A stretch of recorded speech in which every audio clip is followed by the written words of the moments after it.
ጤና ይስጥልን። ይህ የፈጠነ ሚዲያ ነው። የሰዓቱን ዜና ይዘን ቀርበናል። ከዜናዎቹ ጋር ፈጠነ ጌታው ነኝ። ውድ የፈጠነ ሚዲያ ቤተሰቦቻችን ሰብስክራይብ በማድረግ ቤተሰብ ይሁኑን። ቀዳሚ ወዳደረግናቸው መረጃዎች እናመራለን።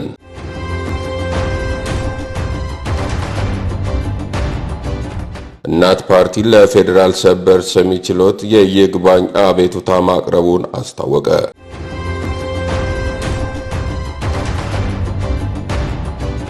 ታዋቂ አሜሪካዊው ዩቲዩበርና የቀጥታ ስርጭት አቅራቢ ወጣት አይሻው ስፔድ ወይም ዳረን ዋትኪንስ ጁኒየር አዲስ አበባን እየጎበኘ ይገኛል።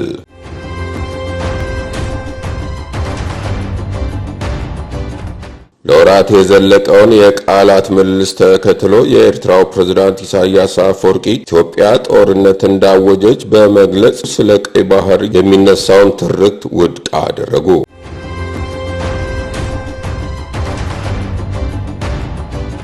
የሱዳን ፈጥኖ ደራሽ ኃይል በደቡብ ምስራቃዊቷ የሲንጃ ከተማ በፈጸመው የድሮን ጥቃት 27 ሰዎች ተገደሉ።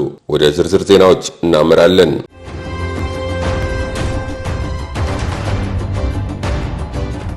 እናት ፓርቲ ለፌዴራል ሰበር ሰሚ ችሎት የይግባኝ አቤቱታ ማቅረቡን አስታወቀ።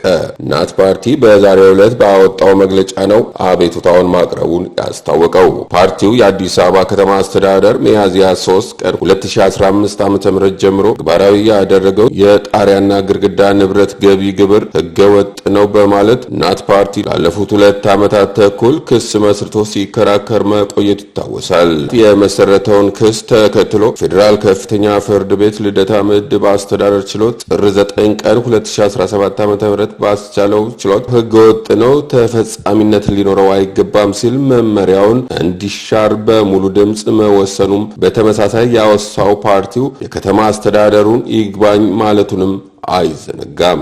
በዚህም የከተማ አስተዳደሩ ለፌዴራል ጠቅላይ ፍርድ ቤት 5ኛ ፍትሐ ብሔር ይገባኛል ሰሚ ችሎት ይግባኝ ጠይቆ ፍርድ ቤቱም ጥቅምት 7 ቀን 2018 ዓ.ም ባስቻለው ችሎት ፓርቲው ተከራይ እንጂ ቤትም ሆነ ቦታ የሌለው መሆኑ ፓርቲው በዚህ ጉዳይ ላይ መብትም ሆነ ጥቅም የሌለው መሆኑን ፓርቲው እንዲከራከር የወከለው አካል የሌለ መሆኑን ክሱን የማቅረብና የመከራከር ስልጣን የሌለው የስር ፍርድ ቤት ማከራከር አልነበረበትም፣ በመጀመሪያም ደረጃ መዝገቡን መዝጋት ነበረበት በማለት የስር ፍርዱን ተሽሯል በማለት ውሳኔ እንዳሳለፈ ይታወሳል። እናት ፓርቲ ይህ ክስ ሲመሰረት የከተማ አስተዳደሩ በማን አለብኝነት ከህዝባችን እያንዳንዷን ሽርፍራፊ ሳንቲም ጭምር ለመንጠቅ በማሰብ ህዝቡን ለመበዝበዝ ብቻ የተገበረው አዋጅ የህግ መሰረትና ድጋፍ እንደሌለው በሙሉ ልብ አምኖበት መሆኑን ጠቅሷል። ጥር 4 ቀን 2018 ዓ.ም የፌዴራል ጠቅላይ ፍርድ ቤት ባሳለፈው ውሳኔ ላይ መሰረታዊ የህግ ስህተት መፈጸሙን በግልጽ በማሳየት ለሰበር ሰሚ ችሎት ይግባኝ መጠየቁንም አመልክቷል። መዝገቡም ለመጋቢት 14 ቀን 2018 ዓ.ም መቀጠሩን አስታውቋል።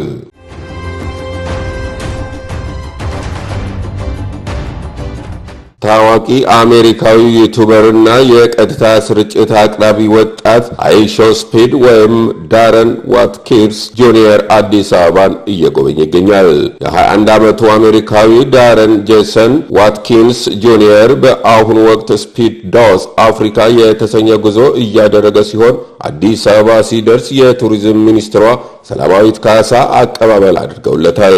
በ20 የአፍሪካ ሀገራት ጉብኝት እያደረገ የአፍሪካን ባህልና ታሪክ ለዓለም እያስተዋወቀ የሚገኘው ታዋቂ ዩቲዩበሩ በኬንያ በነበረው ቆይታ በአንድ ቀን ውስጥ ብቻ ከ300,000 በላይ አዲስ ተከታዮችን በማግኘት የዩቲዩብ ተከታዮቹን ቁጥር 48 ሚሊዮን አድርሷል። በኢትዮጵያም በርካታ ዩቲዩበሮችና የአዲስ አበባ ጉብኝቱን እየተከታተሉ መሆናቸውን ተመላክቷል። ዩቲዩበሩ በአዲስ አበባ እያደረገ ያለውን ጉብኝት በዩቲዩብ ገጹ በቀጥታ ስርጭት እያስተላለፈ ሲሆን ከ191,000 በላይ ሰዎች የቀጥታ ስርጭቱን እየተከታተሉ መሆናቸውን ተመልክተናል።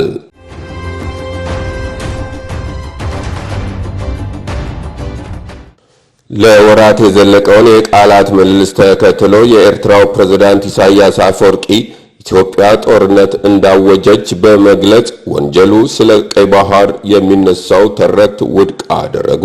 የኤርትራው ፕሬዝዳንት ኢሳያስ አፈወርቂ ከሀገራቸው ብሔራዊ ቴሌቪዥን ጣቢያ ጋር ባደረጉት ቆይታ ኢትዮጵያ በኤርትራ ላይ ጦርነት እንዳወጀች በመግለጽ ወንጀሉ እንዲሁም በሁለቱ ሀገራት መካከል ያለው ውጥረት ከቀይ ባህር መውጫ ጋር የተያያዘ ተደርጎ የሚቀርብበትን መንገድ ውድቅ አደረጉ። ፕሬዝዳንት ኢሳያስ ስለ አሜሪካ የውጭ ጉዳይ ፖሊሲ ሰፊ ንግግር ካደረጉ በኋላ ከኢትዮጵያ ገዢ ፓርቲ ጋር ስላላቸው እየሻከረ የመጣው ግንኙነት አንስተዋል። በሁለቱ ሀገራት መካከል ያለው ውጥረት ከቀይ ባህር መውጫ ጋር የተያያዘ ነው የሚሉት ሐሳቦች ውድቅ ያደረጉ ሲሆን ኤርትራ እንዲህ አይነት ፍላጎት እንደሌላትም ጠቁመዋል። ለኛ ጉዳይ በቀጥታ ከቀይ ባህር ጋር የተያያዘ አይደለም ሲሉም ተናግረዋል። ኤርትራው መሪ የኢትዮጵያ ገዢ ፓርቲ የሆነው ብልጽግና ሰፊ ወታደራዊ አጀንዳ እያካሄደ ነው ሲሉ ወንጅለዋል። የፕሪቶሪያው የሰላም ስምምነት ቢፈርምም በመላ ሀገሪቱ በትጥቅ የታገዙ ግጭቶች እንደቀጠሉ መሆናቸውን በመጥቀስ በአማራ ክልል ፋኖን ለማጥፋት ጦርነት ታውጇል። በትግራይ፣ በአፋር፣ በኦሮሚያና በሶማሌ ጦርነት ታውጇል ብለዋል። አክለውም ይህ ጨዋታ የብልጽግና አጀንዳ አይደለም፣ አጀንዳው የሌሎች ነው። ገንዘብ እየሰጡ እየደገፉት ያሉት ሌሎች ናቸው ሲሉ ተናግረዋል። ከዚህ ቀደም ጠቅላይ ሚኒስትር አብይ አህመድ በጥቅምት ወር 2018 ዓ.ም ለሕዝብ ተወካዮች ምክር ቤት አባላት ኢትዮጵያ እንዴት የቀይ ባህር መውጫን እንዳጣች የሚያሳይ ምንም አይነት ይፋዊ መዝገብ የለም ሲሉ መናገራቸው ይታወሳል።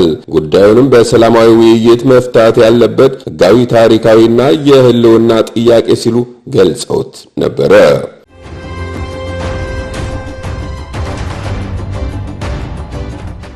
የሱዳን ፈጥኖ ድራሽ ኃይል በደቡብ ምስራቃዊቷ የሲንጃ ከተማ በፈጸመው የድሮን ጥቃት 27 ሰዎች ተገደሉ። የቡድኑ ጥቃት የተሰማው በብሔራዊ ጦሩ የሚመራው የሱዳን መንግስት ከሁለት ዓመታት በላይ በስደት ከነበረበት ፖርት ሱዳን ወደ ካርቱም መመለሱ ካስታወቀ አንድ ቀን በኋላ ነው።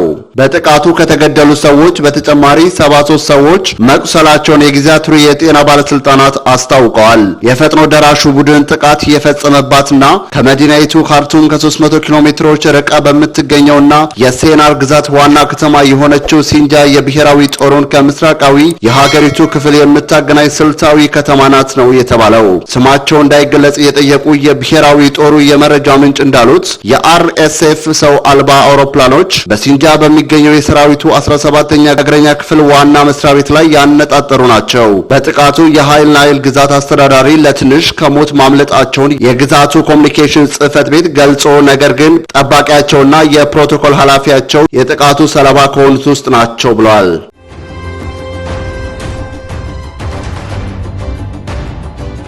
የፈጠነ ሚዲያ ቤተሰቦቻችን ለሰዓቱ ያዝናቸው ዜናዎች የእስካሁኖቹ ነበሩ። በዚያ በቃን። ባያላችሁበት ሰላም ሁኑልን። የፈጠነ ሚዲያን ላይክ፣ ሼር፣ ሰብስክራይብ በማድረግ ቤተሰብ ሁኑ። ጤና ይስጥልን።